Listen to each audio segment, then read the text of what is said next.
Music fades in. Hello and welcome back to Timeless Sagas. I'm your host, your time-traveling historian, and today, we're delving into the dark, dreary, and sometimes downright bizarre world of prisons. Yes, you heard that right folks, we're exchanging the comfort of our time machine for stone walls and iron bars. So buckle up because it's going to be a wild ride through history. Now, you may be thinking, prisons, really? Well, stick around, I promise it's more exciting and enlightening than it sounds. Prisons, as we know them today, are a relatively modern concept. But that's not to say that punishment for crimes is. Oh no. Our ancestors had their own unique methods, some of which make today's prisons look like a walk in the park. The Sumerians in 4500 BC, for example, opted for an eye approach. Literally. Got caught stealing? Well, you might just lose a hand. But let's fast forward a bit to ancient Greece, where incarcerations were short, mainly used to hold defendants awaiting trial or execution. Remember Socrates, folks?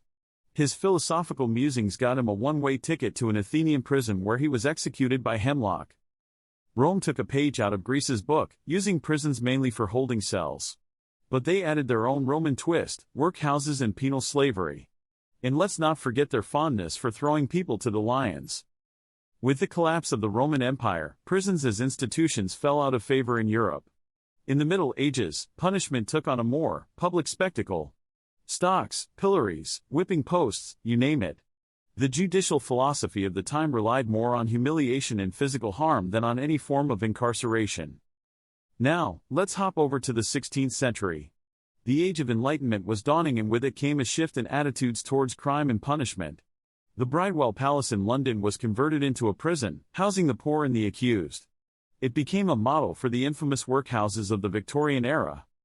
The 18th century brought about the concept of penitentiaries, places for penance and reform. The Quakers, those pacifist folks, were instrumental in this shift, promoting the idea of rehabilitation over retribution. This led to the creation of Eastern State Penitentiary in 1829, the first true penitentiary in the United States. But remember, history isn't a straight line. While some were pushing for more humane punishments, others were sailing prisoners off to faraway lands. Enter Australia, or as it was known at the time, the Fatal Shore. From 1788 to 1868, Britain transported about 162,000 convicts to Australia. A pretty gruesome form of out of sight, out of mind, don't you think? Moving on to the 20th century, prisons became institutions for punishment, rehabilitation, and deterrence. The United States, in particular, saw a significant rise in prison populations, leading to the era of mass incarceration that we grapple with today. So, what can we learn from this whistle-stop tour of prisons in history? Well, the evolution of prisons reflects our evolving societal values. They are a mirror to our attitudes towards crime, punishment, and not to forget, compassion. They remind us of our capacity for cruelty, but also our potential for reform and rehabilitation. There we have it, folks. The history of prisons in a nutshell. If you enjoyed this journey, don't forget to like, share, and subscribe. And if you're feeling particularly daring, why not hit that notification bell? After all, who knows where our time machine will take us next? Until then, this is your host from Timeless Sagas, signing off.